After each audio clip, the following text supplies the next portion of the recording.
morning, fellas. I think they wanted DJ back a little cheaper, but the inside linebacker market exploded, so they did what they had to do.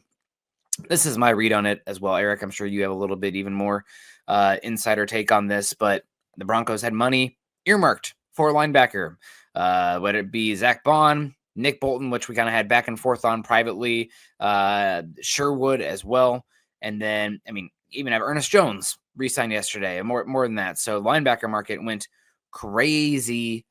Teams, I think it's with how many teams are playing white boxes, nickel defense, 2 high shells.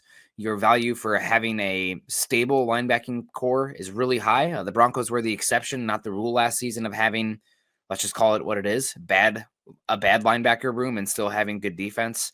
But a lot of teams can't get away with that. Denver could because of Patrick Surtain changes the math on what you can do.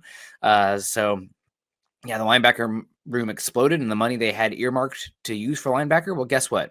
10 million we wanted for DJ Jones, we can give you an extra 3 million per, because now we're not paying the linebackers that we thought we were going to have a chance to pay.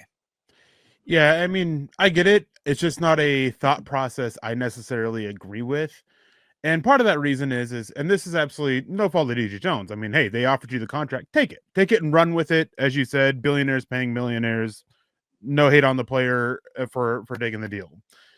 But when you have part of what you have to do when you're building up a roster is you have to have positional budgeting.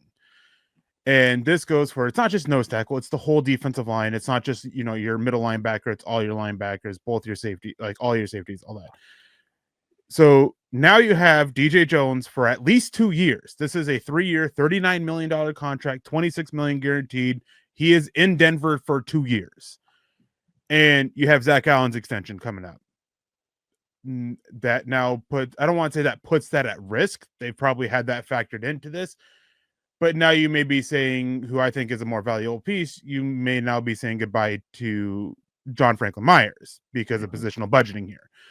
On top of that, you're going out and you're paying above market value for DJ Jones and we know it's above market value. We've seen another defensive line contract, a couple of them get handed out that were more in line with what you would expect DJ Jones to get had he hit the open market, which is about $8 million.